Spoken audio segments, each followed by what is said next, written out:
I've been traveling full-time for nearly 4 years, and I recently realized I got something really important totally wrong. I thought I was looking for countries, cities, exciting experiences, somewhere interesting to go next. But the longer I've been on the road, the more I realize I'm not looking for a geographic location. I'm looking for a life that perfectly fits me. That's a totally different thing. Today, I want to tell you what I got wrong about travel, what 4 years on the road has taught me, and why my definition of the perfect place has completely changed. Hola, bienvenidos amigos. Hello and welcome friends. Steve here, Street Smart Travel. This is an episode today with lessons from the last 4 years on the road and how my focus has changed from exploring, trying to eat the world, and drilling down onto what's important to me as I pivot into the next phase of life on the road. Now, initially, I thought I was looking for places. The goal was freedom to move, to check out different cities, parts of the campo, meet different people, and to be able to keep going. Total freedom to do whatever I want, whenever I want. And that's been great. Every place was evaluated primarily on what was there to see and do there, ease of access, and how much it cost. So a lot of logistics, practical things. And over time, my focus has changed. So now I don't ask, where should I go next? Now, I'm looking for a home base. Where could I actually build a great life? I'm in Cuenca. I've been here for 4 weeks, and I plan on spending another 4 weeks. It doesn't sound like a lot of time, I'm sure, to most people, but I was moving around every week or two for the most part of the last 4 years. And I made a conscious decision to spend more time in specific places. So here in Cuenca, I get to check out the city. I know it pretty well, but more importantly, the surrounding areas. Gualaceo, Chortaleg, Sigsig, Paute, the Anguilla Valley, Saraguro.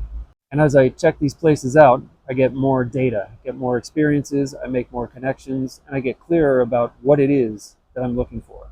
Not a geographic location, but a place where I could build a great life. You want more street smart content between videos? I've been using the community post tab. I'll leave a link to that in the description. Basically, every Tuesday I'll post a poll about usually travel. On Thursdays, I'll post a picture or two to show you some of the stuff that I'm doing.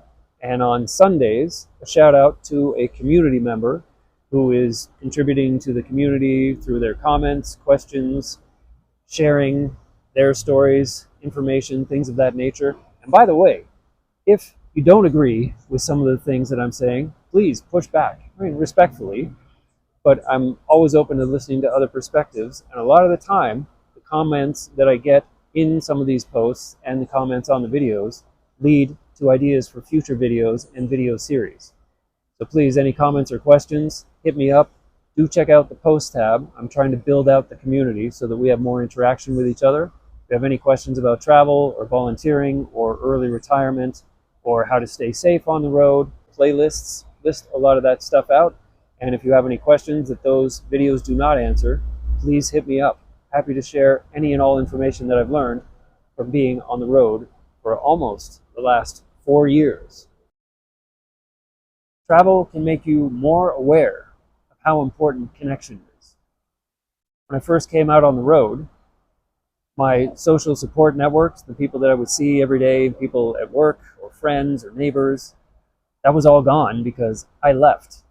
And I came out on the road, came down to Ecuador. I knew a couple people because I'd been here before, but I was starting from scratch. And I was looking for cool places to go, good experiences to have. I was evaluating places on what there was to do there. Was it accessible? Was it inexpensive? When I was in the Amazon recently, I was translating from Spanish to English for my host who ran a tour company down in the jungle. Fantastic.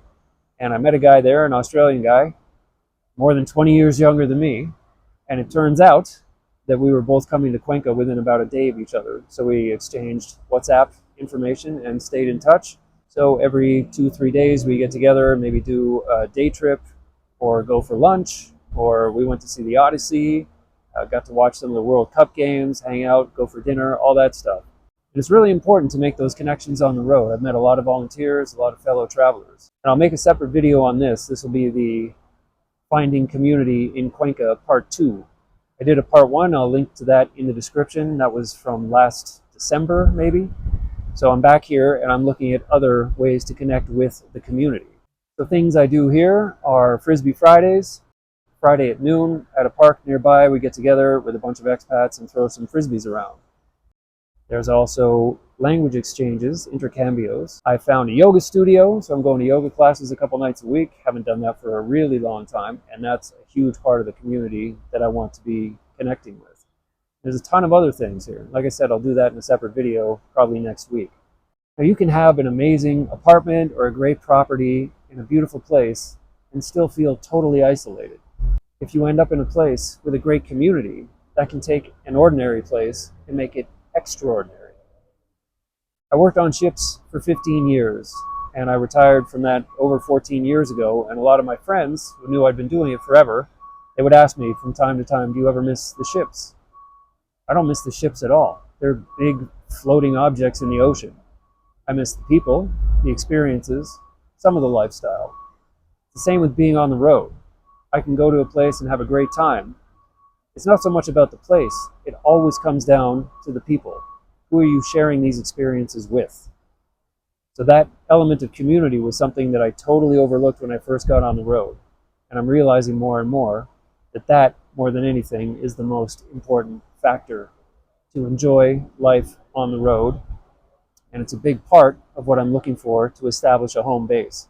Not so much a geographic location, but the most important factor, as I'm realizing, is the community. Being able to connect with people that you enjoy spending time with. That makes all the difference.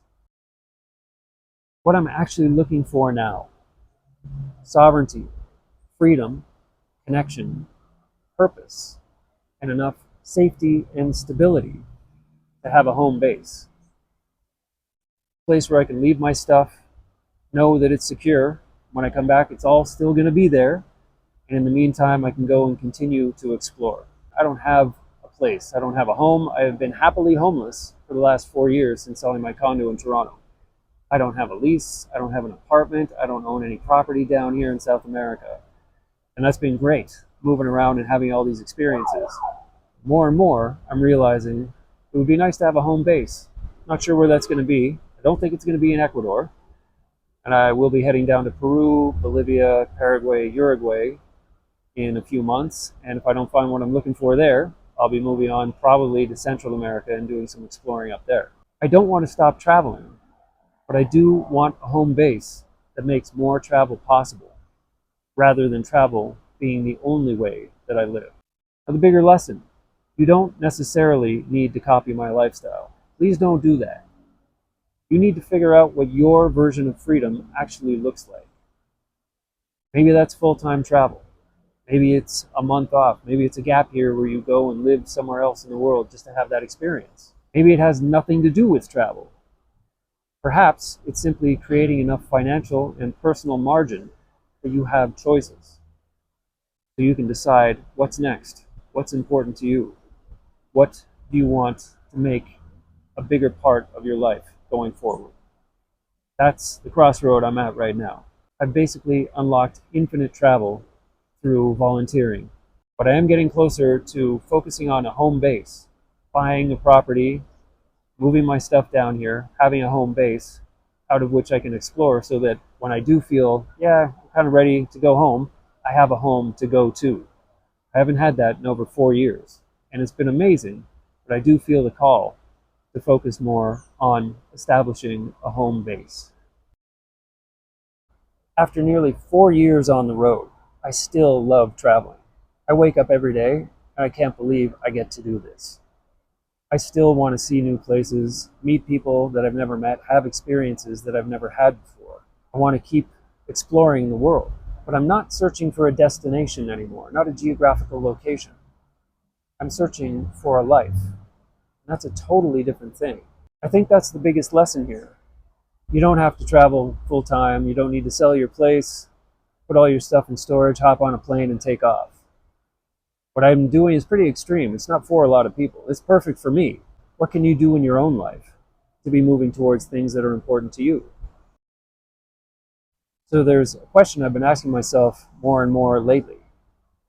What would my life look like if I actually designed it around the things that matter most to me? That's a really important question, and one that nobody can answer but you.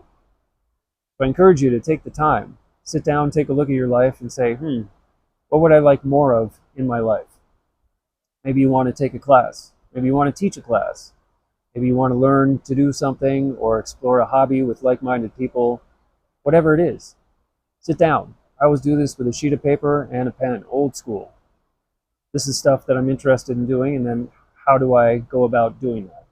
Meetups are fantastic. It's a great way to go about that. You don't need to totally uproot your life and you don't have to have it all figured out, but start taking small steps towards the things that you want in your life and watch how your life improves incrementally over time. Do ask yourself that question. What would my life look like if I actually designed it around things that are important to me?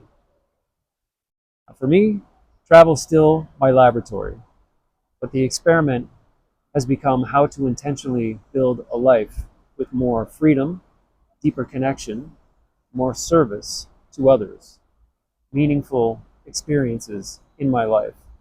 And eventually, and this is the next step, I think, in my evolution on the road, is establishing a home base.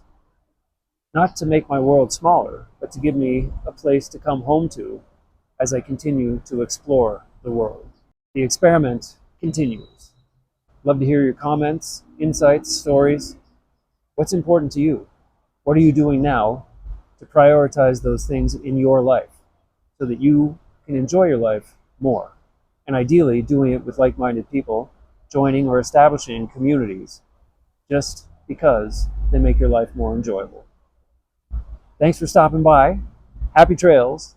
See you out on the road next week.